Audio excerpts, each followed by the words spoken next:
je te montre comment jouer la fameuse basse du morceau What I Say de Ray Charles.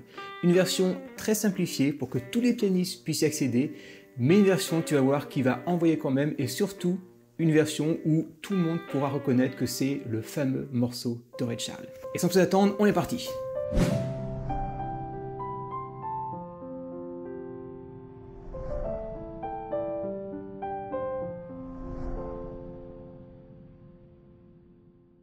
Si tu veux voir l'intégralité du morceau, tu peux aller directement à la fin de la vidéo. Tu as en bas dans la description le chapitre de la vidéo pour aller directement à la fin, voir ce que ça donne si tu as envie de le voir en premier, et ensuite revenir au début de la vidéo. Pour comprendre ce morceau, il faut d'abord comprendre sur quels accords on est, parce que bien sûr la ligne de basse, elle est établie sur des accords. Donc au début on est sur un accord de Mi. De Mi, alors avec une septième si tu veux, on est sur ça. Ensuite, si tu connais un peu le blues, et si tu as vu ma vidéo sur le blues, les 3 rythmes ou 3 accompagnements, je ne sais plus, tu sais qu'après le Mi, qu'est-ce qu'on va voir? Degré 4, donc un La. Et ensuite, à la fin, on aura le Do Ré 5, le Si. Voilà sur quels accords on est.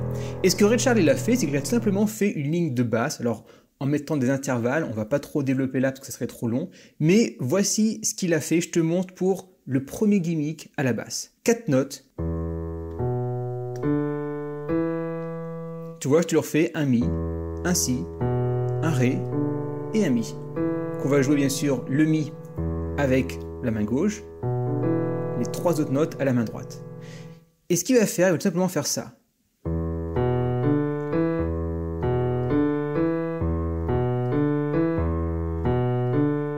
Et là, écoute bien, parce que la petite subtilité et le petit groove dans le morceau, c'est à la relance au deuxième Mi grave. Tu vois qu'il ne fait pas quelque chose de linéaire comme ça. 1, 2, 3, 4, 1, 2, 3, 4. C'est pas ça qu'il fait. Il fait ça. 1, 2, 3, 4, 1, 2, 3, 4, 1, 2, 3, 4, 1, 2, 3, 4. Tu comprends là en fait qu'il n'y a pas une seule cellule rythmique qui fait 1, 2, 3, 4. En fait, la cellule rythmique, le gimmick, il est en 2 mesures. Il y a le 1, 2, 3, 4 et le 1 très vite après. Ce qui fait 1, 2, 3, 4, 1, 2, 3, 4. Et ensuite on reprend. Donc fais bien attention à ce que un Mi grave sur 2, il est en avant par rapport au temps. Il est sur le 4 et 1 et 2 et 3 et 4 et 1 et 2 et 3 et 4 et 1 et 2 et 3 et 4 et 1 et 2 et 3 et 4. J'ai plus de respiration. Et ça, c'est hyper important parce que c'est cette relance sur le Mi qui fait groover le morceau. Et tu as déjà des vidéos sur YouTube que je t'ai mis pour comprendre qu'on fait groover un morceau, et on a justement cette même dynamique qu'on peut employer différemment. On a toujours le même principe de faire sur le contretemps pour qu'on ait l'impression qu'on va tomber sur le temps, et on trébuche, et c'est ce trébuchement, tu vois, cette espèce de lacet qui est défait et on marche dessus qui va donner le groove. Ensuite, il va passer sur du coup le 4e degré, donc ton accord de La7, et il va faire exactement les mêmes intervalles mais décalés en partant du La. Ce qui va donner ça.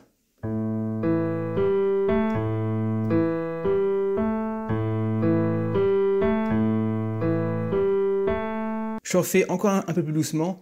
1 et 2 et 3 et 4 et 1 et 2 et 3 et 4 et 1 et 2 et 3 et 4 et 1 et 2 et 3 et 4. Et ensuite, on a le degré 5. Alors, pas forcément dans cet ordre. Encore une fois, tu as le morceau à la fin de la vidéo qui va donner ça. Donc, on est sur le Si, le Si7. Ça va donner ça.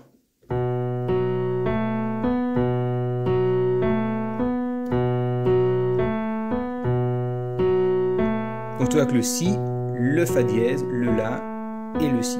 Et bien sûr, si je reprends la première rythmique, il faut le faire un peu plus vite pour avec sa groove, quelque chose comme ça.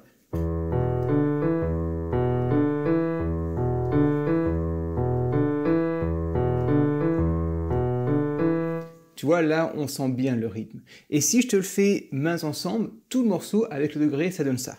On commence par le degré 1. On refait. On passe sur le 4, on passe sur le 1, puis le 5, puis le 4, puis le 1, et on finit sur le 5.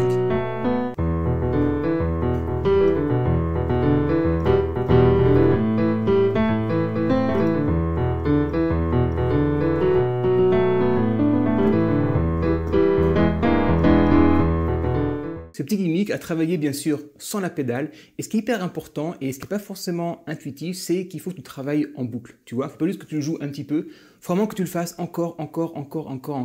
Et à chaque passage, essaie de vraiment d'écouter le morceau et de dire ok, est-ce que c'est ce que je veux entendre? Essaie à chaque passage de modifier un peu, d'accentuer un peu une note, de faire un contretemps un peu plus marqué, d'articuler un peu plus de notes. Essaie à chaque fois de modeler en fait. Tu vois, tu as une pâte à modeler, à chaque passage, tu vas remodeler. N'hésite pas à jouer pendant un quart d'heure ces petites boucles, peut-être une centaine de fois, toi, mais jusqu'à temps d'arriver. Ouais, je relâche un peu. Tu peux aussi piquer les notes, tu peux lier, tu peux essayer un peu de malaxer cette musique. Si jamais tu n'es pas trop à l'aise avec cette musique, si tu sens que tu as un peu de mal, alors file te former, file apprendre le piano pour pouvoir jouer cette musique et plein d'autres musiques. Ça, c'est la version qui est très simplifiée. Bien sûr, on peut rajouter plein d'ingrédients pour améliorer cette musique, la rendre plus riche, pour arriver à ce que joue Ray Charles quand on le voit un peu dans ses musiques impro. Il y a toujours un petit peu les deux, tout est un peu mélangé. Je te souhaite une excellente journée, éclate-toi bien avec ce morceau et je te dis à la prochaine dans une nouvelle vidéo. Ciao!